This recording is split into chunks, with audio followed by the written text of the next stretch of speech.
At the time, the House of the Commons it was a bomb site like that. It had just taken a direct hit. And so they were having this debate that we're having right now, except there was nothing theoretical about it then. They had a choice. You could only save the Westminster Hall or the House of Commons, so which one shall we save? The House of Commons was about 100 odd years old by then. Westminster Hall was 8 centuries old. It had some of the oldest medieval arch in Europe. They saved Westminster Hall, they let the Commons burn. And then there was a debate about what should come next. Now, this was a time where there were lots of theories about democratic architecture. Some of the works Jan was quoting last night are from 1945 about how a parliament should be a space, a home for people. But, and there were arguments. James Maxton, leader of the Labour Party, argued at the time that let's have a semicircular parliament. Let's move it 20 miles out of London. Let's have a new parliament that will engage with the rest of the world. Let's have an aerodrome, he wanted, a railway station, a massive car park. And there was some talk about that. But Churchill fought back and won the day with a few arguments about the merits of British system.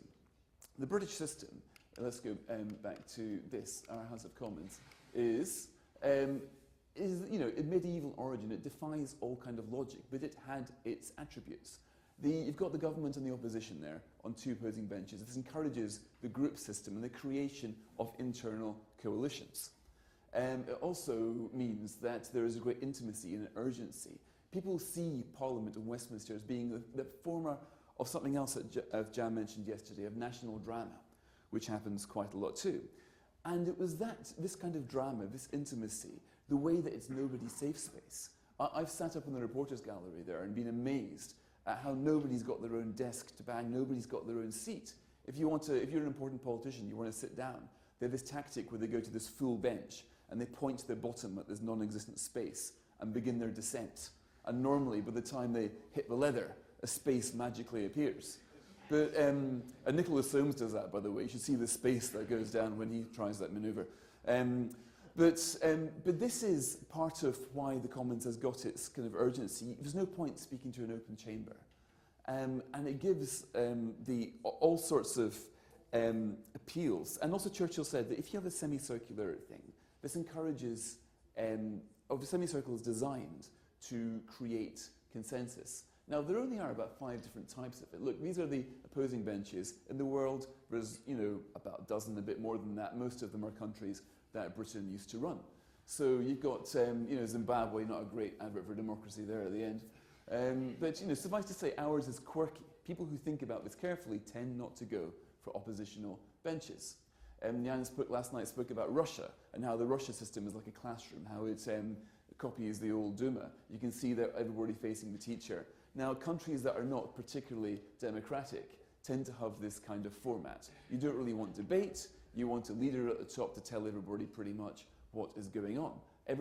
All these countries have got varieties of that. And then you've got the horseshoe, which is a kind of combination between the opposing benches and the semicircle. So yes, you get the government versus opposition, and you get the ones in between. So there are a few countries with that, but again, not very many. Easily the most, then you've got the circle. This is even rarer, actually. Slovenia's got that. I suppose it has its uses, but you're going to be, facing the back of a lot of people most of the time. The semicircle, overwhelmingly the world's #1 choice of democratic-built space.